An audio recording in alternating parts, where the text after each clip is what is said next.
Hi ಎಲ್ರಿಗೂ ನಮಸ್ಕಾರ. ಎಲ್ರಿಗೂ welcome back to my mini vlog. ಹಬ್ಬಕ್ಕೆ ಅಂತ ಎಳ್ಳು ಬೆಲ್ಲ ಕೂಡ ರೆಡಿ ಮಾಡ್ಕೊಳ್ಳೋದಿತ್ತು. ಅದಕ್ಕೆ ಅಂತಲೇ ಎಲ್ಲ ಸಾಮಗ್ರಿಗಳನ್ನು ನೆನ್ನೆನೆ ತೊಗೊಂಡು ಬಂದು ಇಟ್ಕೊಂಡಿದ್ದೆ. ಇವಾಗ ಅದನ್ನು ಕೂಡ ಮಿಕ್ಸ್ ಮಾಡಿ ಇಟ್ಕೊಳ್ಳೋಣ ಅಂತ ಹೇಳಿ ಮಾಡ್ಕೊತಾ ಇದ್ದೀನಿ.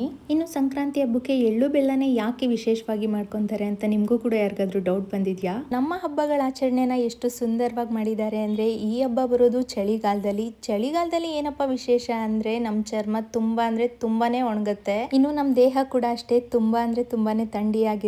ಇನ್ನು ಇದಕ್ಕೂ ಎಳ್ಳು ಬೆಲ್ಲಕ್ಕೂ ಏನಪ್ಪ ಸಂಬಂಧ ಅಂತ ನೋಡೋದಾದ್ರೆ, ಬೆಲ್ಲ ತಿನ್ನೋದ್ರಿಂದ ನಮ್ಮ ದೇಹನ ಬಿಸಿಯಾಗಿ ಇಟ್ಕೊಳ್ಳೋಕೆ ಇದು ತುಂಬಾನೇ ಹೆಲ್ಪ್ ಆಗುತ್ತೆ. ಮತ್ತೆ ಐರನ್ ಕಂಟೆಂಟ್ ಕೂಡ ತುಂಬಾನೇ ಜಾಸ್ತಿ ಇರುತ್ತೆ. ಇನ್ನು ಕೊಬ್ಬರಿ ಆಗಿರ್ಬೋದು, ಎಳ್ಳಾಗಿರ್ಬೋದು, ಕಡಲೆಕಾಯಿ ಬೀಜ ಆಗಿರ್ಬೋದು, ಇದೆಲ್ಲ ಸಾಕಷ್ಟು ಎಣ್ಣೆ ಅಂಶ ಇರುವಂತ ಪದಾರ್ಥಗಳು. ಚಳಿಗಾಲದಲ್ಲಿ ಇದನ್ನೆಲ್ಲ ತಿನ್ನೋದ್ರಿಂದ ನಮ್ಮ ಒಣಗಿರೋ ಚರ್ಮಕ್ಕೆ ಇದು ತುಂಬಾನೇ ಒಳ್ಳೇದು. ಹಾಗಾಗಿ ಇದನ್ನೆಲ್ಲ ಬಳಸ್ಕೊಂಡು ಚಳಿಗಾಲದಲ್ಲಿ ಬರುವಂತ ಈ ಸಂಕ್ರಾಂತಿ ಹಬ್ಬದ ವಿಶೇಷ ತಿಂಡಿ ಅಂತ ಹೇಳಿ ಈ ಎಳ್ಳು ಬೆಲ್ಲನ ಮಾಡಿದ್ದಾರೆ. ಇದನ್ನೆಲ್ಲ ತಿಳ್ಕೊಂಡಾಗ ನಮ್ಮ ಹಬ್ಬಗಳನ್ನ, ಹಬ್ಬದ ಆಚರಣೆಗಳನ್ನ, ಹಬ್ಬದ ತಿಂಡಿಗಳನ್ನ ಎಷ್ಟು ವಿಶೇಷವಾಗಿ ಅರ್ಥಪೂರ್ಣವಾಗಿ ಮಾಡಿದ್ದಾರೆ ಅಂತ ಅನ್ಸುತ್ತೆ ಅಲ್ವಾ? ಇನ್ನು ಇದು ವರ್ಷದಲ್ಲಿ ಬರುವಂಥ ಮೊದಲನೇ ಹಬ್ಬ ಆಗಿರೋದ್ರಿಂದ ಎಲ್ರಿಗೂ ಕೂಡ ತುಂಬಾನೇ ವಿಶೇಷವಾದಂಥ ಹಬ್ಬ. ಎಲ್ಲರೂ ಕೂಡ ಎಳ್ಳು ಬೆಲ್ಲ ತಿಂದು ಒಳ್ಳೊಳ್ಳೆ ಮಾತಾಡೋಣ. ಎಲ್ರಿಗೂ ಹ್ಯಾಪಿ ಸಂಕ್ರಾಂತಿ.